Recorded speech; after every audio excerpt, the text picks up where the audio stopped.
All right, today we're jumping right in and deconstructing a universal REST API. This thing is an absolute powerhouse, a code template that can be the backbone for pretty much any application you can dream up. We're going to tear it down piece by piece and see what makes it tick.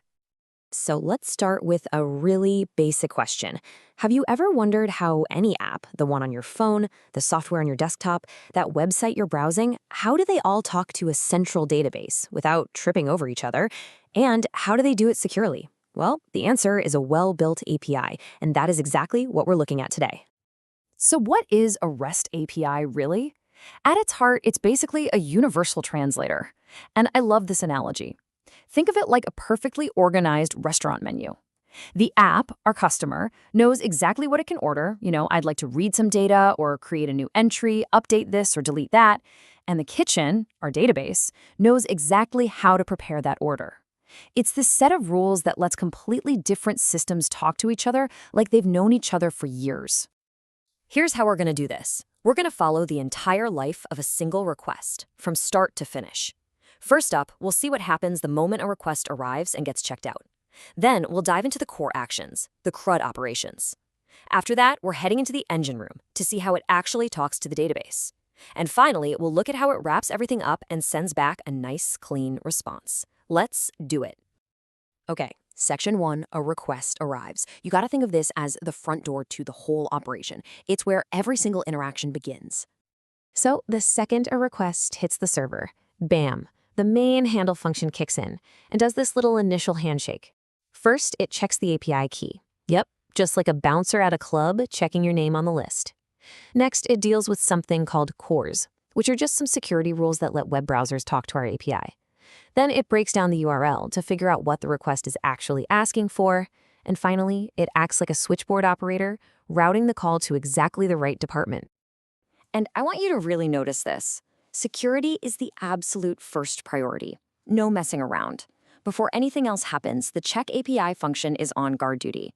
It's looking for a specific header in the request called x-API key. If that key is missing or if it's just plain wrong, nope, access denied. The request is stopped dead in its tracks. It's a really simple but incredibly powerful first line of defense. All right, so our request made it past the bouncer. Where does it go next? Welcome to Section 2, the CRUD operations. This is the API's command center. So once it's inside, the API looks at the HTTP method to decide what to do next. Get, post, put, or delete. And as you can see, the logic is super clear. A GET request is for reading records, post is for creating new ones, put updates the ones that are already there, and delete, well, that one's pretty obvious. It's just a clean, predictable system for managing data. Now here is something that is just so powerful about this code.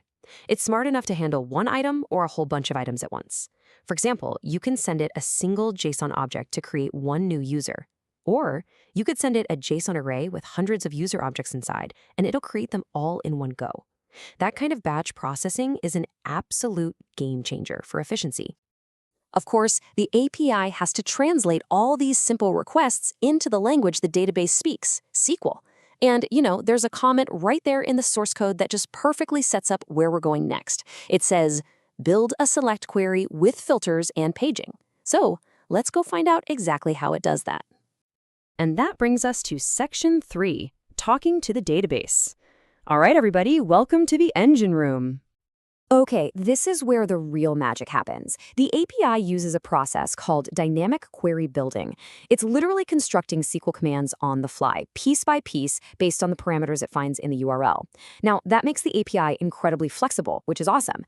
But even more important, it's a critical security feature. By carefully building the query this way, it prevents a nasty type of attack called SQL injection. It's a huge deal. And just look at the kind of flexibility this gives you. The apply filters function supports a whole bunch of these operators. You can ask for records where a field equals some value, or is greater than another, or is between two dates, or even contains a certain word.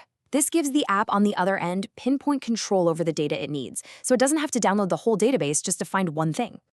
But wait, there's more. It doesn't stop at filtering. The query builders can also handle custom sorting. They let you pick and choose only the specific fields you need, and they manage pagination.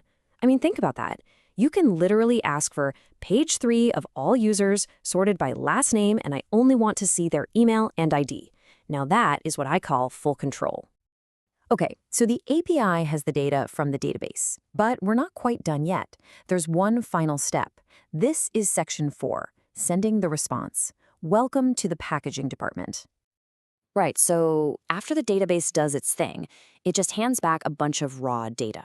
The API's job isn't finished. This is where the return HTTP response function steps in. It's like the final quality control inspector on the assembly line. It takes those raw results and carefully packages them into clean, predictable JSON that the client app can easily understand. And check out this clever little feature called Simple Response. On the left, you've got the standard response. It's great for development because it wraps the data with a status code and a message. But when you're ready to go live, you can flip a switch to enable Simple Response. And boom, it strips away all that extra stuff and just gives you the clean data, either as a single object or a direct array. It's a small detail that makes the output so much cleaner to work with. Okay, we've seen all the individual parts in action. Now for our final section, section 5, the big picture. Let's zoom all the way out and look at the entire journey from request to response. So let's recap that entire elegant flow using our restaurant analogy. A request shows up and gets its reservation checked by security.